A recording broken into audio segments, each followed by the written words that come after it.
Lo oí con mis propios oídos. P no estaban susurrando. Hablaban con la calma de quienes discuten el clima o el precio de los aguacates en el mercado.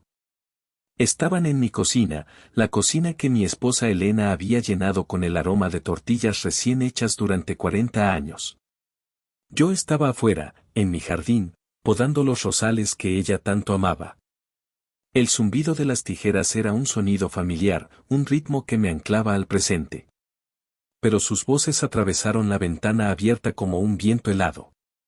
P es lo mejor para él, Ricardo, dijo Sonia, mi nuera. Su voz siempre tenía ese filo, como si estuviera cortando algo frágil. La casa es demasiado grande. Y seamos honestos, ya no puede cuidarse solo. P silencio. Solo el sonido del agua corriendo en el fregadero. Seguramente Ricardo estaba lavando su taza de café.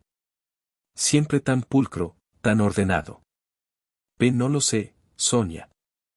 Es su casa. La voz de mi hijo era débil, una sombra de la voz del niño que corría por este mismo jardín. P y será nuestra, replicó ella, sin dudar. Piensa en los niños. Necesitan más espacio. Además, este lugar, Valles Serenos, se ve muy bien. Tienen actividades. Estará con gente de su edad. Le haremos un favor. Un favor. La palabra se quedó flotando en el aire tibio de la tarde, junto con el perfume de las rosas. Un favor. Meterme en un lugar con un nombre de jabón barato. Apartarme de mi jardín, de mis herramientas, de la silla donde Elena se sentaba a leer. Quitarme mi vida y llamarlo un favor. Mis manos no temblaron. Continué podando una rama seca. Un corte limpio y preciso.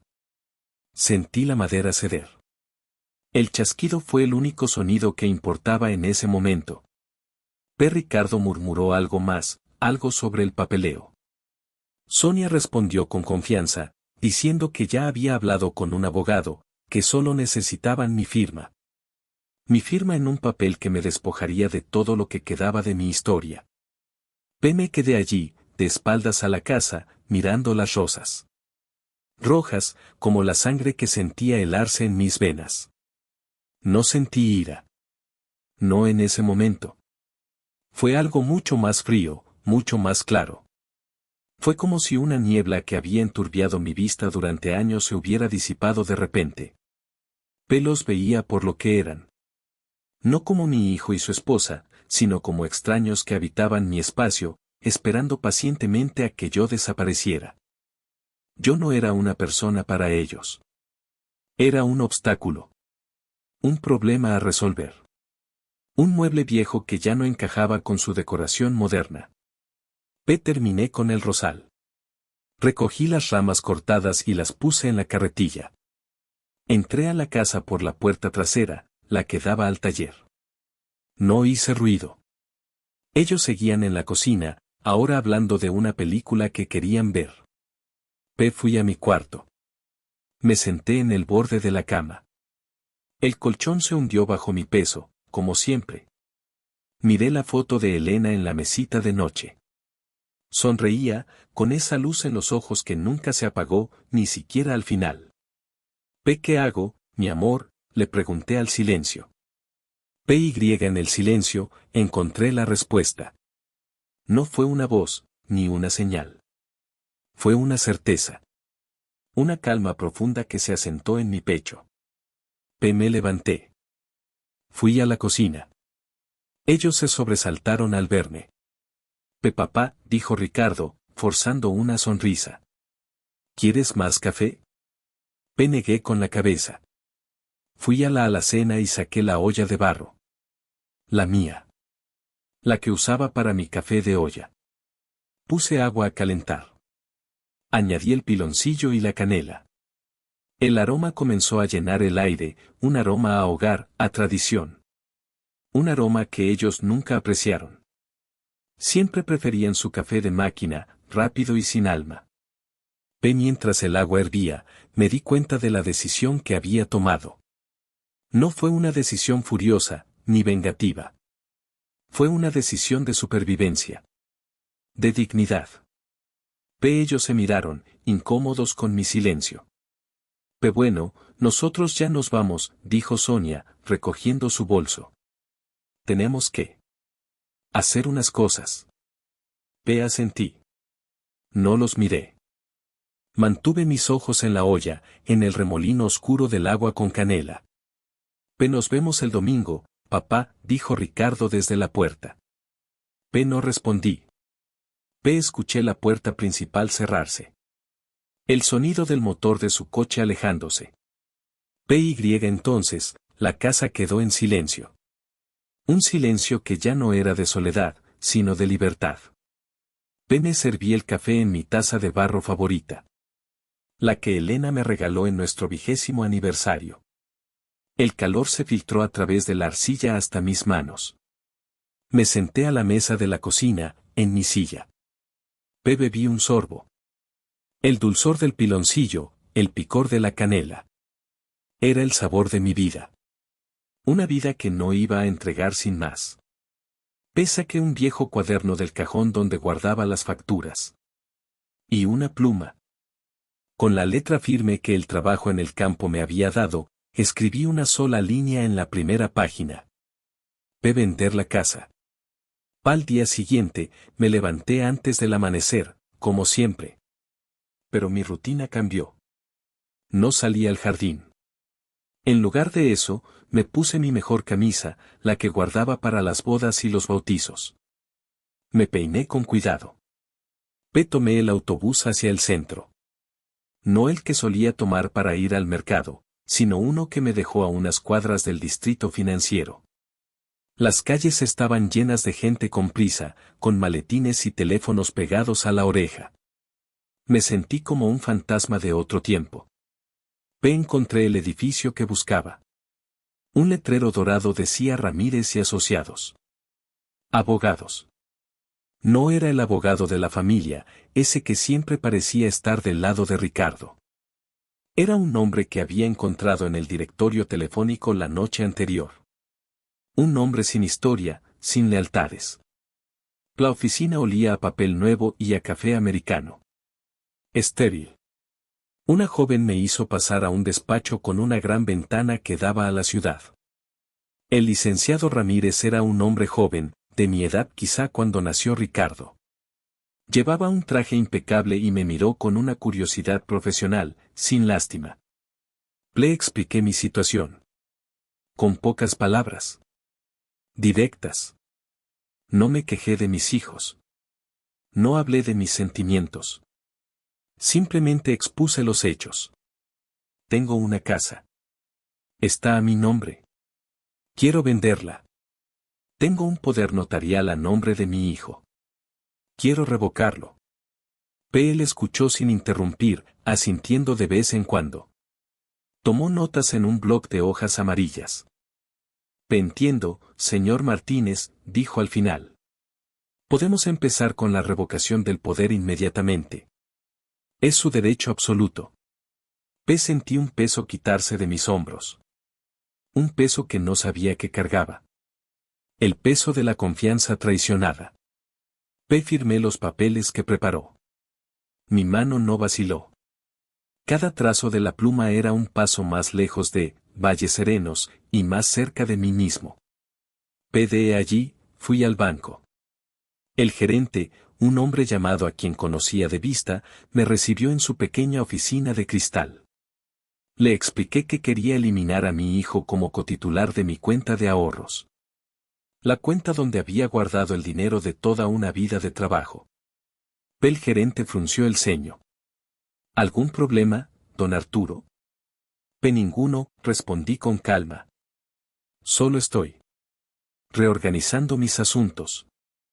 No insistió. El proceso fue rápido. Otro formulario, otra firma. Sentí el control regresar a mis manos, literal y figuradamente. Cuando volví a casa, el sol ya estaba alto. La casa se sentía diferente. Más grande. Más vacía. Pero no de una manera triste. Era el vacío del espacio por llenar, no el de la pérdida. Entré a la sala. Sobre la chimenea había una colección de fotos familiares. Ricardo en su graduación. Sonia y Ricardo el día de su boda. Los nietos en sus cumpleaños. Imágenes de una felicidad que, ahora me daba cuenta, era más una actuación que una realidad. Ve con cuidado, las descolgué una por una. No las rompí. No las tiré. Simplemente las apilé y las guardé en una caja de cartón en el fondo del armario. La única que dejé fue la foto grande de Elena, tomada en nuestro jardín, rodeada de sus rosas. Ve ahora, solo ella me miraba desde la pared. Y su sonrisa parecía decirme que estaba haciendo lo correcto. Esa tarde llamé a un agente inmobiliario. Un número que saqué de un anuncio en el periódico local. Vino esa misma tarde. Un hombre enérgico que recorrió la casa con ojos de tasador. Tiene buenos huesos esta casa, señor Martínez, dijo. Se venderá rápido. Eso espero, fue todo lo que dije.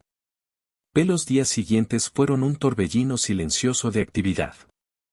El agente puso un letrero de se vende en mi jardín delantero. Era grande y rojo. Imposible de ignorar. Sabía que era solo cuestión de tiempo. El teléfono empezó a sonar 2 días después. El nombre de Ricardo apareció en la pequeña pantalla. Lo dejé sonar hasta que saltó el buzón de voz. No escuché el mensaje. Simplemente lo borré. Minutos después, el teléfono volvió a sonar. Sonia. Hice lo mismo. Dejarlo sonar. Borrar. Luego empezaron los mensajes de texto. Papá, ¿qué significa ese letrero? Arturo, estamos preocupados. Llámanos. ¿Pasó algo? ¿Necesitas dinero? Ricardo puede pasar por el banco. Leí los mensajes sin emoción. Eran como ecos de un mundo que ya no era el mío. Su preocupación no era por mí, sino por la alteración de sus planes. Por la casa. Su herencia. La que daban por sentada. Apagué el teléfono. El silencio que siguió fue el más pacífico que había conocido en años. Me dediqué al jardín. Arranqué las malas hierbas con una energía renovada. Podé los árboles frutales. Trasplanté unas jóvenes matas de jitomate a un lugar con más sol. Mis manos se hundían en la tierra, la sentía fresca y viva. Era un lenguaje que entendía. La tierra no miente. Le das cuidado, y te devuelve vida. La descuidas, y se muere. Así de simple. Una tarde, mientras regaba, apareció Chemo. Mi viejo amigo de las partidas de dominó en la plaza. Venía cojeando un poco, como siempre, apoyado en su bastón. PSE paró junto a la cerca y miró el letrero rojo. Luego me miró a mí. Arturo, dijo, con su voz ronca. ¿Te corrieron los especuladores? Sonreí. Fue la primera sonrisa genuina en mucho tiempo. Algo así, Chemo. Algo así. Abrió la portezuela y entró. Se sentó en la banca de hierro bajo el naranjo. No me hizo preguntas. Simplemente se quedó allí, observándome trabajar. Te ves diferente, dijo después de un largo rato. Más derecho. Como si te hubieras quitado un peso de encima. Dejé la manguera en el suelo. Me senté a su lado. El olor de los azahares era dulce y penetrante. Me quité varios pesos, amigo. Chemo asintió lentamente, golpeando el suelo con la punta de su bastón. Los hijos, dijo, casi en un susurro. Crecen y se olvidan de que las raíces del árbol son las que lo sostienen. Creen que el árbol vivirá para siempre solo para darle sombra. No necesité decirle nada más. Él lo entendió todo. En su mirada no había juicio, solo una profunda comprensión. La solidaridad de 2 hombres que habían visto pasar demasiados calendarios. Nos quedamos en silencio, viendo caer la tarde. El sonido de los niños jugando en la calle, el ladrido lejano de un perro. La vida seguía, pero la mía había cambiado de rumbo. La visita de Chemo fue como un bálsamo. Me hizo darme cuenta de que no estaba solo, aunque estuviera rompiendo los lazos con mi propia sangre. Había otra clase de familia. La que se elige. La que te ve de verdad. La casa se vendió en menos de 2 semanas. A una pareja joven que veía en ella un futuro, no un pasado del que deshacerse. Firmé los papeles finales en la notaría. El agente inmobiliario me entregó un cheque por una cantidad que me hizo parpadear. Era el valor de 45 años de trabajo, de sacrificios, de madrugadas frías y de sol abrasador. Fui al banco y deposité el cheque en mi cuenta. Mi nueva cuenta. La que solo tenía mi nombre. Sabía que no tenía mucho tiempo. Empecé a empacar. No mucho. Una maleta. Ropa. Mis herramientas de carpintería, las que heredé de mi padre. La foto de Elena. El cuaderno donde había empezado a escribir mis pensamientos. Decidí deshacerme de los muebles. Llamé a la iglesia del barrio, la del padre Miguel. Le dije que tenía unos muebles en buen estado que quería donar. Vinieron esa misma tarde con una camioneta. Se llevaron las camas, las sillas, la mesa del comedor. Todo. Ver la casa vaciarse fue extraño. Cada objeto que salía por la puerta se llevaba un eco, un recuerdo. Pero no sentí tristeza. Sentí ligereza. Me estaba despojando de un caparazón. Estaba terminando de barrer la sala vacía cuando un coche frenó bruscamente frente a la casa. Eran ellos. Ricardo y Sonia. Se bajaron del coche y caminaron hacia mí. Sus rostros eran una mezcla de furia y confusión. Papá. ¿Qué demonios está pasando?, gritó Ricardo, agitando un papel en la mano. Seguramente una notificación del banco o del abogado. Sonia se quedó detrás de él, con los brazos cruzados, mirándome como si estuviera loco. Me quedé quieto en el umbral de la puerta, con la escoba en la mano. No sentí miedo. No sentí la necesidad de defenderme. Vendí la casa, Ricardo. Mi voz sonó tranquila, firme. El eco en la sala vacía la hizo parecer más fuerte. ¿La vendiste? ¿Sin decirnos nada? Esta es la casa de la familia. Era mi casa, lo corregí suavemente. Y ahora el dinero es mío. Sonia dio un paso al frente. No puedes hacer esto. Necesitas ayuda, Arturo. No estás pensando con claridad. Por eso estábamos buscando un lugar para ti, un lugar donde te cuidaran. La interrumpí. Sin levantar la voz. Los escuché. En la cocina. El otro día. Hablando de valles serenos. Sus rostros cambiaron. La ira se convirtió en una pálida sorpresa. Quedaron atrapados en su propia mentira. Papá, no es lo que piensas, tartamudeó Ricardo. Solo queríamos lo mejor para ti. Lo mejor para ustedes, dije. Escuché cada palabra. Escuché cómo planeaban mi vida sin consultarme. Cómo hablaban de mí como si ya no estuviera aquí. Y decidí que si ya no cuento para ustedes, entonces ustedes ya no cuentan en mis decisiones. Hubo un largo silencio. El viento movió las hojas de los árboles. Se escuchó el camión de los helados a lo lejos. Así que. ¿Qué vas a hacer?, preguntó Ricardo, su voz finalmente despojada de toda su falsa autoridad. Ahora solo sonaba como un niño perdido. Voy a vivir, le respondí. Simplemente, voy a vivir. A mi manera. Di un paso atrás y empecé a cerrar la puerta. No la azoté. La cerré lentamente, con deliberación. Vi sus rostros incrédulos por última vez antes de que el cerrojo hiciera clic. Apoyé la frente en la madera fría de la puerta. Exhalé. Se había acabado. Al día siguiente, tomé un taxi a la terminal de autobuses. Compré un boleto de ida. A un lugar del que solo había oído hablar en canciones. Un pequeño pueblo pesquero en la costa de Oaxaca. Un lugar llamado Zipolite. El viaje duró casi un día entero. Vi el paisaje cambiar por la ventanilla. Las ciudades grises dieron paso a campos verdes, y luego a montañas cubiertas de niebla.